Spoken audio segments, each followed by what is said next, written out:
Байымбет Абдрахман уулу же болбосо Тоголок молдо деген аты менен таанымал болгон кыргыз эл акыны, жазма акын, манасчы 1860-жылы Акталай районундагы Күрткө айылында туулган.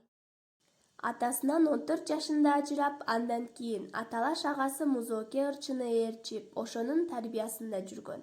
Кадимки Тыныбек Жомокчунун ал жашаган айылга келип манас айтышы жаш балага катуу таасир эткен. Кирпи кирмебей тикирейип карап отурган баланы кыраакы Тыныбек да байкап, өзү менен ала кеткен. Ага Тоголок молдо деген ылакап атты берген да дал ошол Тыныбек болгон. Кийинчерээк бүтүндөй кыргыз жергесин түрө кыдырып, ырчы чоорчуларга кезигип, тажрыйба алышы, анын дүйнө таанымынын кеңейишине өбөлгө түзгөн. Ошондой эле сабаттуулугунун жыйынтыгы менен ал кыргыз адабияты эле эмес, чыгыш адабияты менен да жакындан тааныш болгон.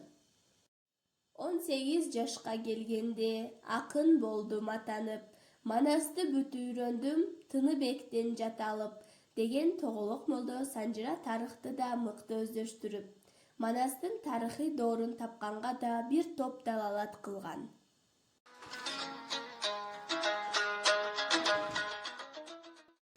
Өз доорунда сейрек кездешкен сабаттуу адамдардын бири.